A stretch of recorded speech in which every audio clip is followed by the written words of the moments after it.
So it's really important to know the ins and outs when you're looking at new construction homes in the Tampa, St. Pete area. So in this video, we're going to talk about just that. So let's get to it.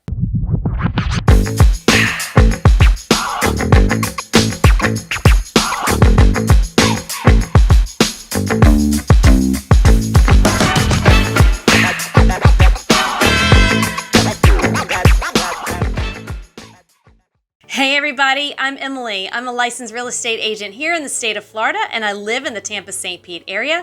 And this channel is dedicated to all things living, working, playing, sleeping, eating, and especially the real estate market within Central Florida. So if that resonates with you, go ahead and click that subscribe button and that notification bell. That way you can be notified when I drop new videos weekly. Also, don't forget to leave me a comment below. I really love hearing from you guys.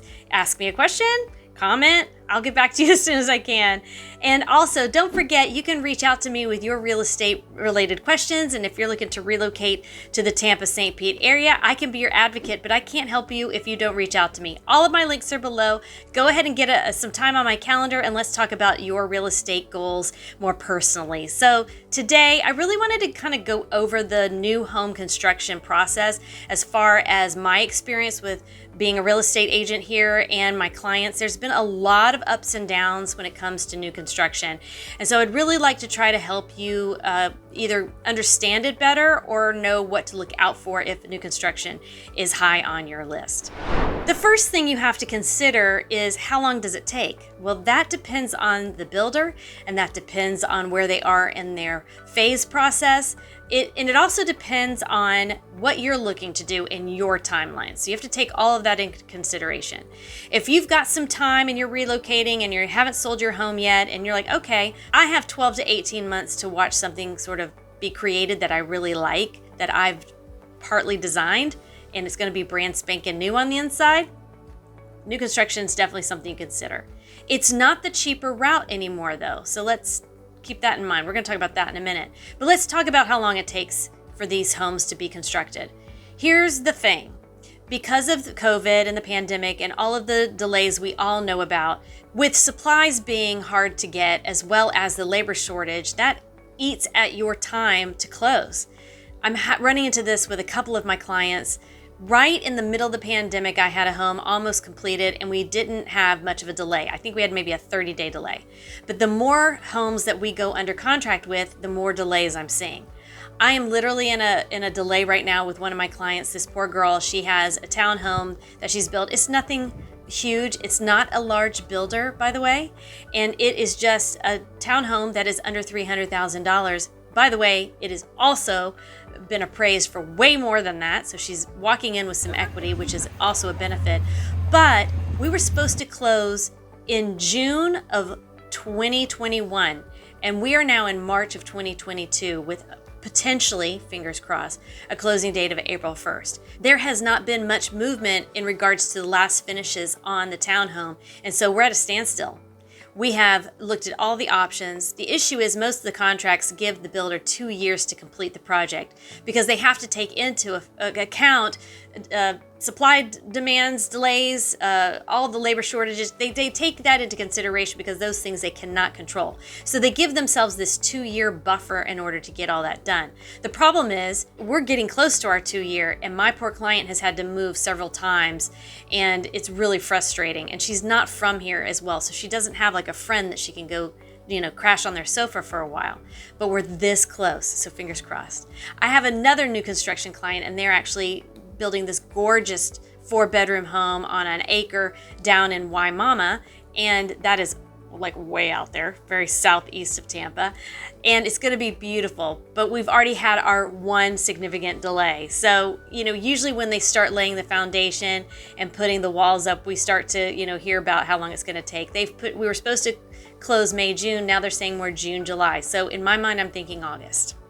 And that's what I've been telling my clients. So if they tell you it's going to take 8 months to 12 months, you should buffer it by about 3 to 4 more months just to be safe. If you close earlier, great. What happens is these possible close dates, clients tend to look at that as a definitive closing date. And when it comes to new construction, you cannot think that way.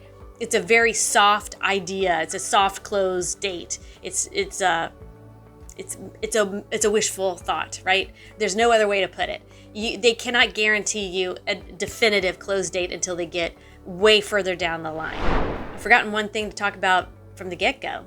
Why use an agent? There are lots of reasons to still use an agent when you're doing new construction.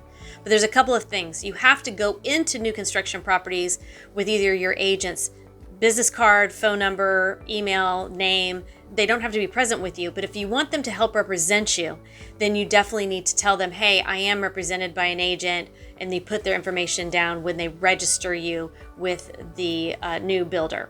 It's important to do that. There's a lot of reasons for that. Builders are looking out for themselves. They also use their own title company. They also love to use their own lenders. How does that benefit you? It only benefits them. Buyers' agents get paid on the commissions from the selling side. So you are not paying your buyer agent's commissions. There might be some transaction fees associated with the deal, but that's something that you can work out together. But it behooves you to take your agent with you, or at least let the salesperson know that you are represented by somebody and they've got your back. I've had to play this game a lot with some builders. They push my clients around, they tell them what they want to tell them, they give them false information, and then they come back to me and they go, is that correct? And I do some digging, I go, that is not correct. So I can be the bulldog for you, or your agent can be your bulldog for you. You need somebody in your corner that can represent you and go to battle for you when there's some delays, when they've messed up some things, because let me tell you, they're going to mess up some things. I'm sorry. It's part of the process. I've had people like the shower head got put in the wrong part, and I had to go down to the location of where, to the construction site, and I'd say, why did you put it there? It has to be there. And I'm the one boots on the ground that can do that for you. So again, keep in mind, it's really important that you continue to have an advocate, whether it's for new construction or a pre-owned home. We are here to help you. When you go to these new construction properties, there's a couple of things they like to sell you on. Upgrades, and they like to tell you, oh, we're going to give you X amount of money towards closing costs if you use our lender. So there's a couple of things. When you're looking at the MLS and it's new construction and it's right there in your sweet spot, that is not the price you're going to close on. There's upgrades, whether you stay in the standard finishes or you like the upgraded finishes. Those are going to cost you. If you're smart, when you sit down with them and they talk about the upgrades, you take little notes. Look on your phone, look at Home Depot, look at Lowe's, look at Amazon for some of these things like bathtubs and fixtures and light fixtures. You're best to just let them put the bare bones in there. And the upgrades that you want are the cabinets, the countertops, the tile, things that are really hard to replace or to redo, carpet, flooring, that sort of thing. Put your money into those upgrades. Fixtures, finishes on, the faucets and that sort of thing. If you want, brass or copper, whatever it is, find a vendor that you like, whether it's Home Depot, Amazon, like I mentioned, and price it out, because you could order, let's say there's a tub that you really love that they have. It could be $6,000, and that's installation, cost of installation. So they really beef up their installation costs when you're doing these upgrades. But you can go to another vendor like Home Depot, and you can have somebody else put that in for you at probably half the cost. So that's where you can play a little of the game, where you really have to know what you want, and you have to know what you're willing to pay the premium dollar for, and then what you could wait on. I have a client right now, they have a very specific kind of flooring that they want to put in their new construction home. So what are they doing? They're having them lay carpet, and they're telling them not to tack it down. Just lay the carpet so that they can finish everything else, right? And it's a basic, because they're going to roll that carpet up, and it comes standard in the home. So why not? Let them put it down. They're going to roll it up, and this is going to be cheaper for them to lay their own flooring, because they have a very specific kind of flooring they want, and they want it throughout the entire home. And that would have cost them a good $30,000 in upcharges. So take all that into consideration when you're looking at your finishes, what's standard, and what are the upgrades, and what is the cost benefit if you did it on your own. And when they say we'll contribute $5,000 to closing costs, what does that mean? Sometimes this is good, but sometimes you have to actually ask the question. So what does that mean? It means, okay, you have to use our lender. So here's what I tell my clients. Let's talk to their lender. Let's get all the information we can on this lender. Where is this $5,000 going to be applied to closing? Where is it going to be applied? Ask lots of questions. Also, then you take that information and you shop other lenders. And sometimes other lenders will match that. So who cares where you get that additional funds from? They just want to put your money into their pocket in any way that they can. And sometimes, yes, your separate lender outside of the builder may not be able to match that, and they will tell you that's a good deal, go with that. So that's how you have to play the game when it comes to lenders. Also, rates. You got to make sure that you're locking in that really good rate, and you might get a better deal from a lender outside of the builder where you're going to get a lower interest rate. So that $5,000 isn't going to make a whole hill of beans.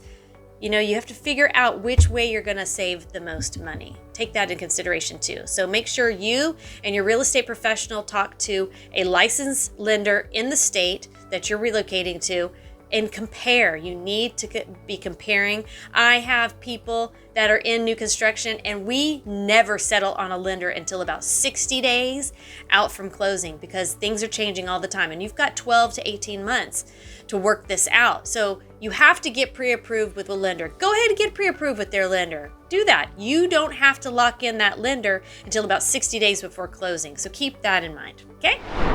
What are CDDs? I get this a lot. CDDs are those community development disbursement funds, and that is when you are going into a new construction community and they've got all these beautiful bells and whistles, but they're not there yet, and they've had to work with the city to get power and utilities and all the things kind of filtered into the area. And then you've also got schools going in and you've got, you know, streets are being developed and all these things that are being developed, the community development project. You're paying into that. But here's the thing about that. Let's say you stay in the home 7 years.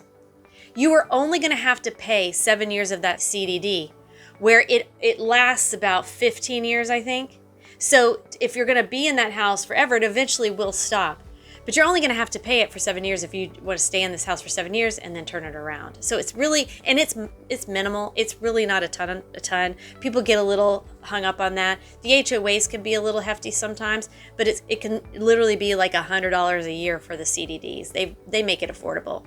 But work with your agent on that. Like let's look at where our payment's going to be, where these HOAs and CDDs come in play, and is this really the community we want? How far along are they on their process? Because if they're right in the beginning, yeah, you're gonna be right in the beginning of paying those CDDs. But if they're further along down the road, you may not have to pay those CDDs much longer. That's a good question to ask them. Don't forget that. Don't forget to, along the process of building your new construction home, you're gonna wanna watch every phase of it. And if you're not living in the Tampa St. Pete area and you need somebody to watch it for you because you can't come in once a month to take a look at the progress, that is what an agent is good for. They can go, or I can go there for you, and we can do a video tour of the progress of the construction and ask a lot of those questions that you would want to ask if you were there physically present. And it's important that somebody is watching every step of the process because there will be little things here and there, trust me, when it's human error, right? You've got new construction going on, people are putting things in, sometimes they don't put them in the right spot. You've got to really watch and have an eagle eye on that, and that's where your agent can be your advocate for that as well. But don't just sign your contract and go, I'll see you in 12 months. You need to come down periodically, maybe every quarter, and take a look at the progress. And again, like I said, have your agent go down there monthly and take those video tours for you so you can see the progress and make sure that things are moving right along, right? And lastly, I would definitely suggest doing your research on these builders. Some are really bad and some are really great, and you really want to do your research to make sure that there aren't any lawsuits going on with any of these folks, and that you have the best builder for you that's going to fit your timeline and your budget, and that you know that you're going to be able to close on time or near on time and not have any major delays. Obviously, the bigger the builder, the less delays they're going to have because they're the ones getting the supplies first. These little builders, like I said, I'm dealing with that right now. They don't have as much access to the supplies as everybody else, and they don't have access to the labor as much either. So keep that in mind. You want to make sure they're not all the same across the board. So again, utilize your agent to help you. They work with them all the time. I work with builders all the time for years. So I have relationships. So I know who to work with, who's going to work well with me, and who I've had problems with as well. That's a really good question to ask them too. You know, who are some of the builders, Miss Agent, that you've worked with that you don't like? That way you can avoid them. So just wanted to touch upon a couple of things you need to keep in mind when you're looking at new construction homes here in the Tampa St. Pete. Well guys, I hope this video was informative to you and help you understand a little bit more and give you a little bit more ammo when it comes to new construction in Tampa or Central Florida in general. And as always, it would be great if you could hit that like button and the subscribe button and notification bell for me. I really would appreciate that, and just appreciate your supporting my channel. And if you have any real estate related questions, my links are below. I'd love to hear from you so we can have that conversation. I can help you out as well. I'd love to be your advocate. It really is a joy in my life to help you all. So have a good one, everybody. I really appreciate you checking out this video. And until next time, have a good one.